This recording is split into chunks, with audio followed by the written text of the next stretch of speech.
The great city of New Orleans, famous for Mardi Gras, great food, and the way that Bourbon Street smells like $40 worth of Taco Bell coming out of both ends.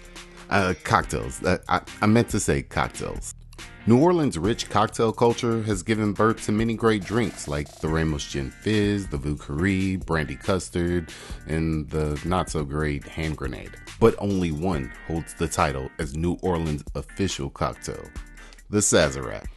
Many, including this bottle of Sazerac rye, would have you believe that the Sazerac is America's first cocktail, but the lie detector results are in, and that is a lie. The first definition of a cocktail was back in 1806, and the Sazerac wasn't created till the mid-1800s. Back in the 1830s, Antoine Peychaud, the inventor of Peychaud bitters, was throwing his concoction into a glass of cognac. He soon met a man, Sewell Taylor, who imported a cognac by the name of Sazerac de Forge et Field. Their combination soon became the signature drink at a bar called Sazerac Coffee House. By the 1870s, the phylloxera epidemic in Europe obliterated the vineyards in France. With no grapes, no cognac. No cognac, no Sazerac. What did bartenders do? The same thing that all great bartenders do. They said, fuck it, let's use something else. In comes rye whiskey. In 1912, the Sazerac took another hit. The US had banned absinthe, believing that the wormwood made people go crazy instead of realizing that some people just didn't know how to handle their liquor. Thus, bartenders turned to other anise-flavored liqueurs like herb saint. And the cocktail to rule all New Orleans cocktails was created. To make the Sazerac, you're going to want a chilled rocks glass. So fill it up with ice water or stick it in the freezer.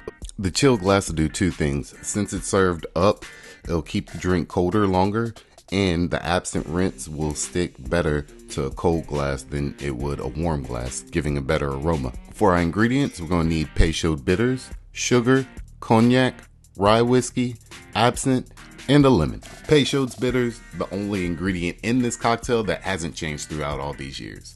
Now for my sugar, I'm going to use a Demerara syrup. I like the way that the molasses notes act in this cocktail, but feel free to use a simple syrup or even a sugar cube. For the base, some people like to use just rye. Some people like to use just cognac. Some people do a split base. For me, I like to use a little bit of cognac. I like the way that it rounds off some of the spicier notes in the rye. I suggest using a nicer VSOP cognac if you can. For your rye whiskey, use your favorite. Rittenhouse, or my personal favorite I've been using was High West, but for the sake of this video, let's use Sazerac. For my absinthe component, I'll be using herb saint I put in this atomizer. Find it easier to use and causes less waste. Alright, let's make the drink. First, take your mixing glass and we're going to add 4 dashes or a healthy amount of Peychaud's bitters, or 8 dashes if you're using a dasher bottle like this. Then we'll add 1/4 ounce of our Demerara sugar, 1/2 ounce of our cognac, and 1.5 ounces of our rye. Add ice to your mixing glass and stir for about 30 to 60 seconds till perfectly diluted. Now let's go grab our chilled glass and spray it heavily with our absinthe. Now we're going to take our cocktail and dump it into the absinthe glass, and then grab a lemon and peel it and express the oils from the lemon peel into the drink. You can find some fancy way to MacGyver the lemon peel onto the side of the glass, or just simply toss it away like tradition. And there you have it, the Sazerac.